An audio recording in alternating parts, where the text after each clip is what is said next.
It says here, opposition to higher education for women profoundly shaped the first women's colleges. Opponents claimed that advanced study was irrelevant or even harmful for women, as it would render them discontent and unfit for lives as wives and mothers. They sought to demonstrate, using economic data, anatomical observation, religious doctrine, and notions of social propriety, that universities were best left as the preserve of men. Critics also used economics to argue that women with degrees would seek employment and thereby drive down wages and salaries and take jobs from men who needed to support wives and children. I have to say that's a thought that has not entirely left our society even today. There was medical evidence put forward. There was a John Thorburn, Professor of Obstetrics at Owens College, Manchester, who published lectures on female education from a physiological point of view. And in 1884 he held that the death of one Annie Eastwood, one of the first female university students from tuberculosis, was brought on by over-education. Women who wanted to progress to further education were physiologically mannish and therefore objects of suspicion. So there was a complete train of thought running through people at that level, which was hugely hostile to the idea that women should be able to move on and be able to participate. And the colleges which entertained the entrance of women, largely such as Girton, for example, were established by feminist women who themselves decided that if anything was going to happen, they would have to get on with it and make sure that it did happen, because relying either on the state or the traditional men involved was not going to enable the doors to be open to women in any meaningful sort of way. Now, of course, all of that is a very long time ago, but actually those influences, those thoughts, those ideas permeate through the years and take a very, very long time to really get away from. We know now that girls are doing better than boys in their examinations in school. They're doing better than boys in GCSE level. They're doing better than boys at A level. More young women this year than young men entered university. Now, that's fine. I mean, the furore that caused in the press, I thought was quite extraordinary, really. Of course, we want to ensure that boys as well as girls make the best of themselves and have, take the right opportunities.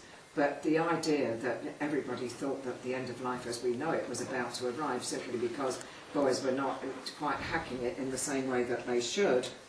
And we need to put it in the context of research that was conducted by the Equal Opportunities Commission, which shows that 3 years after graduating, young men and young women who have started off taking the same course may well have diverged in terms of their specialisms.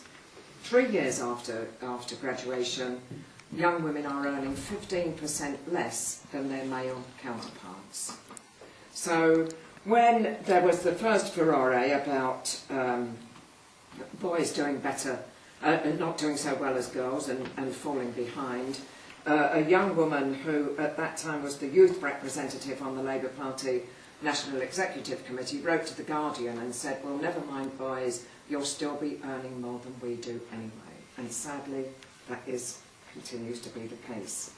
I chaired between 2004 and the beginning of 2006 a short life commission which was established by the Prime Minister, the Women and Work Commission, the responsibility of which was to investigate the continuing reasons for the pay gap, gender pay gap. And our research showed on the educational side that there continues to be a stereotypical bias in the ways in which girls and boys are treated in school. There's a lack of good careers advice for girls to enable them to move forward into different kinds of work, to open their horizons. a lack of valuable work experience. Work experience for most children at school is very, very stereotypical. And all of that leads to occupational segregation, which is why we end up with girls and young women earning much less than boys and young men.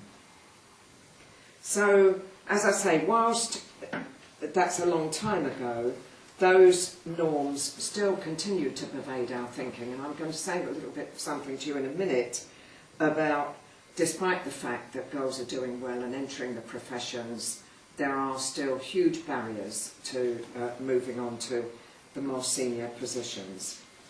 So let's then look secondly now at legislation. That was education, let's look at legislation. We're not going to go quite so far back, but it is over 100 years since the Trades Union Congress agreed a policy of being in favour of equal pay for women, equal pay for equal work. They agreed over 100 years ago. The Equal Pay Act was passed originally in 1970 with a 5-year lead-in time so that business could organise itself over that 5 years to ensure that it could cope with changing grading systems, etc. So it came into effect fully in 1975, and in 1975 the Sex Discrimination Act was passed also. Now the Equal Pay Act was brought onto the books largely by the actions of women employed in the Ford Motor Company in Dagenham in East London. They were employed as sewing machinists. Many of you will know of this, I'm sure. It was a very powerful and important part of our employment history. They were employed as sewing machinists, and they complained that they were paid less than men who did pattern cutting, who didn't have to perform the same kinds of tasks, or they weren't trained to the same degree, they didn't have the same length of period of run-in to be a qualified worker as the women did.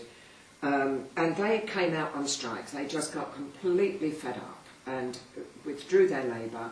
They made the seat covers for motor vehicles. Now, of course, if you've got no seat covers, you can't send the motor vehicles out of the plant to be sold, so they brought the whole plant to a standstill.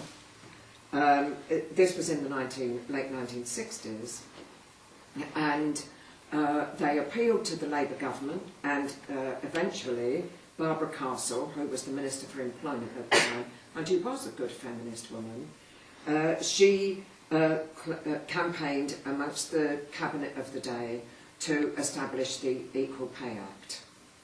The Ford sewing machinists still didn't get equal pay. It was deemed that their work was not equal or the same as the men they wanted to compare themselves to. But more than that, there was still an atmosphere within the world of work which didn't recognise that women's work had a particular value, that it was probably undervalued and that it should be revalued. And so I want to just read out a couple of things for you which will give a bit of a feeling for how people felt in those times. And this particular quote goes back a bit before then. This goes back to 1948.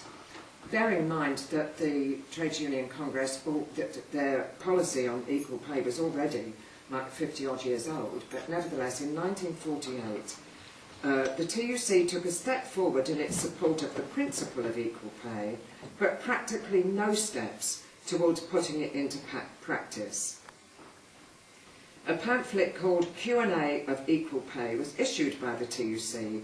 It stated clearly that the TUC thought the government should implement equal pay in the public sector, and that in the private sector equal pay should be reached through negotiation.